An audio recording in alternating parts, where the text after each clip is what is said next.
Hey, you! When we look at the map of the least developed countries, we see that the most of the countries are in Africa. But when we look at South America and the Caribbean, we see that there's just a single country that's in that region which is considered to be a least developed country. Haiti. Why is that? Let's find out.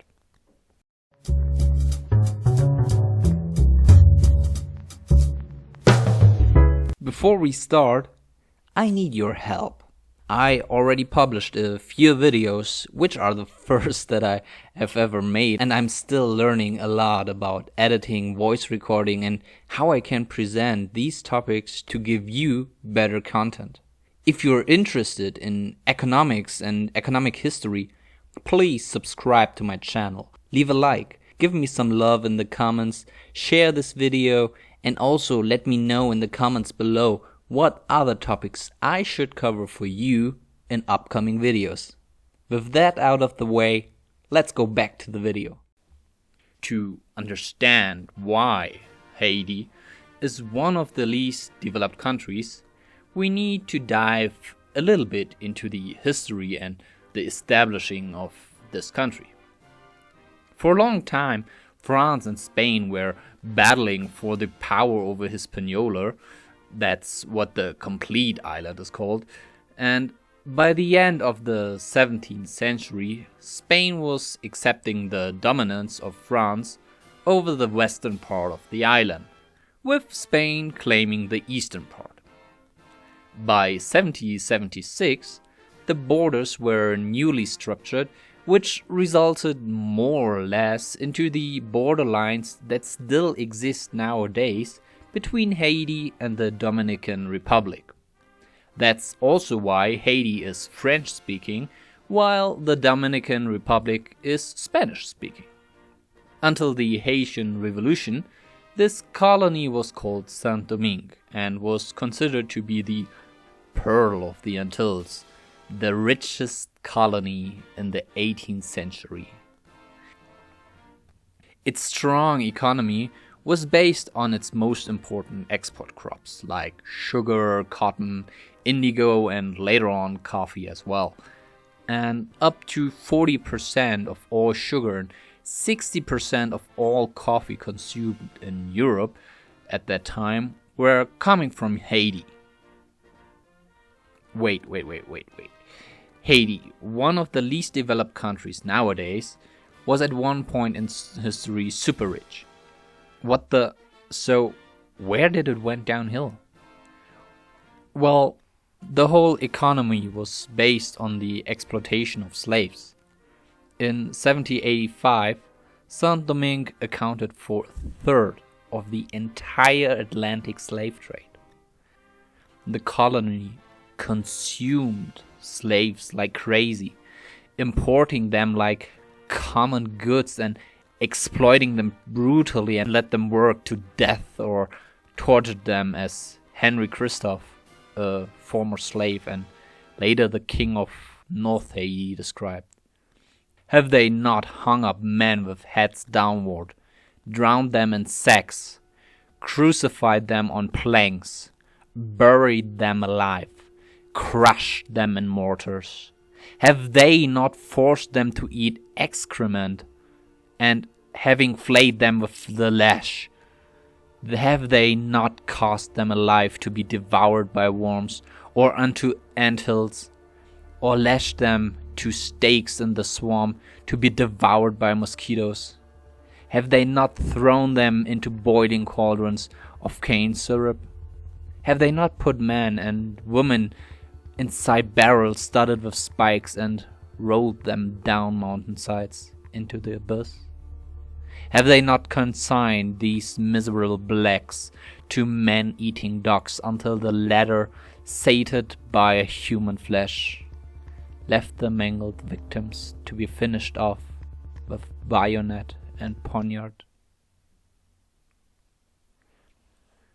By 1789, about 500,000 of slaves were working in the colony, ruled by around 32,000 white people and around 22,000 mulattoes. people of mixed race, which formed a group between the slaves and the whites, with being able to be slave owners themselves, but not allowed to marry white people or having access to certain professions. What else happened in 1789? Of course, the French Revolution. And with the ideas of liberté, égalité, fraternité, the group of the mulattoes asked for more rights, which were denied by the whites. And the first revolts in the name of human rights started in Saint-Domingue. But these were still put down as the mulattoes did not want to free and arm their own slaves. The revolution of the slaves, or the Haitian Revolution, started in 1791, when a few thousand slaves started to rise and abolish slavery. It went back and forth, and even Napoleon Bonaparte sent a huge invasion force to restore order. But in the end, the slaves had the upper hand, and the proclamation of the independent country of Haiti took place in 1804. This is just a brief summary, and I don't want to go too much into details of the history here, but if you're interested in that, I definitely recommend you to read about it. So here we are, one of the oldest republics in the Western Hemisphere and the oldest black republic in the world.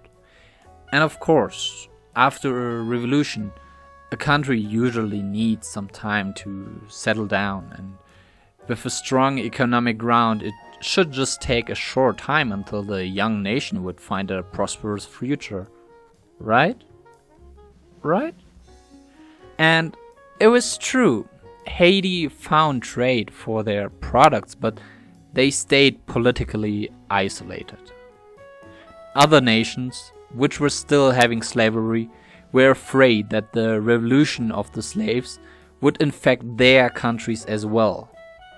Also, France was still claiming Haiti for more than 20 years after the revolution to be part of their empire and did not acknowledge their sovereignty. Therefore, a recapture by France was always a realistic threat, which forced Haiti to spend a lot of their income on their military and not in rebuilding the country. This was until Haiti paid a huge sum to France to end their claims over Haiti, which contributed to a high external debt, which hindered further development and took away funds. Besides that, even though the other nations liked the Haitian products, from their racist standpoint, a black Afro-Caribbean nation could not be a respectable player in the international politics. This is also shown by the fact that the US occupied Haiti in 1915 with a military mission without even giving any form of justification. They just did it.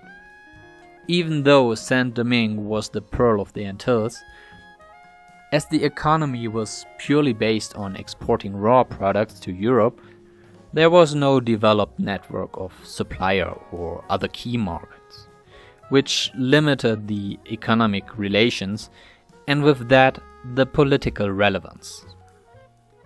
Furthermore, the infrastructure within Haiti was underdeveloped as the plantations were solely connected to the nearest harbor and no inter-Haitian connections were needed during the time as a colony. This is a major structural deficit which can be observed in many former colonies. Also, as the mulattoes and blacks were not permitted to do certain jobs, especially which needed higher education, there was a brain drain after the former slave owners were gone or killed. This brain drain included, for example, the know-how of watering systems or plantation and refining sugar. One last point is that most of the modern nations evolved over generations and have a common ground of values and rules, language and tradition. Due to the high number of imported slaves, this was not given in Haiti, and Haiti had also figured out these topics in the process of its independence. That being said, I think Haiti is a prime example of why former colonies can still fail once they gain their independence, even if they had a strong economic setting once. Every country is still part of an international setting, which has economic, social, and political ties, rules, and structures. The main reason why Haiti was set to fail is not due to the lack of tradition or the brain drain after killing the former slave owners. Haiti took its right of independence to the disapproval of the white-dominated countries, which therefore did not want to integrate the young nation into the international community. The reason why Haiti is the least developed country, therefore, is ingrained in racist ressentiments and the lack of acceptance of its rightfulness in the past. Haiti's economy was defined by France as the former colonies, but after the independence wasn't able to develop due to racist reasons. Even more than 200 years after its independence, it is still erupted by internal conflicts and lacking of political and economical stability. During a birth of a nation, it is essential to include it in the international community, help them to grow, give them access to education. Otherwise, they are easily set up to fail. This is not just in the history, but it's also in the present. What do you think? How could we change this status quo and overcome the structural deficits and boost the least developed countries? What do you think how we could change this status quo and overcome the structural deficits and boost least developed countries? Let me know your ideas in the comments below. Don't forget to leave a like, watch my other videos, and subscribe to my channel. And I will see you in the next one.